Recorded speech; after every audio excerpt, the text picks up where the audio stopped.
పల్నాడు జిల్లాలో రాజకీయం వేడెక్కింది. వైసీపీ కార్యకర్త సాల్మన్ మృతిపై నేతల మధ్య మాటల యుద్ధం నడుస్తోంది. మాజీ ఎమ్మెల్యే కాసు మహేష్ పై ఎమ్మెల్యే ఎర్రపతినేని ఆగ్రహం వ్యక్తం చేశారు. కాసు మహేష్ శవ రాజకీయాలు మానుకోవాలి అని కౌంటర్ ఇచ్చారు. కాసు మహేష్ క్వారీ తవ్వకాల వల్ల ఎంతో మంది చనిపోయారని ఫైర్ అయ్యారు ఎర్రపతినేని. ఓడిపోతే రాజకీయ సన్యాసం తీసుకుంటావన్న వ్యక్తి ఇప్పుడు ఏమయ్యారని మండిపడ్డారు. 8 మంది పిల్లలు చనిపోయారు 5 సంవత్సరాలు. ఈ 5 సంవత్సరాలు 1924 మధ్య ముక్కుపచ్చలారిన 8 మంది పిల్లలు బీసీలు, మైనార్టీలు, కాపులు. తుమ్మల చెరువు,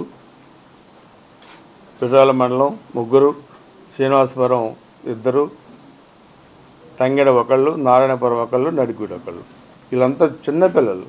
నేను ఓడిపోతే రాజకీయ సన్యాసం తీసుకుంటానని చెప్పి చాలాసార్లు చెప్పారు, డిబేట్లో చెప్పారు. రాజకీయ సన్యాసం తీసుకోవాలి కదా ఓడిపోతే, మరి ఎందుకు తీసుకోలేదు? మాట మీద నిలబడేవాడు మనిషి, మాట తప్పినవాడు సన్నాసి.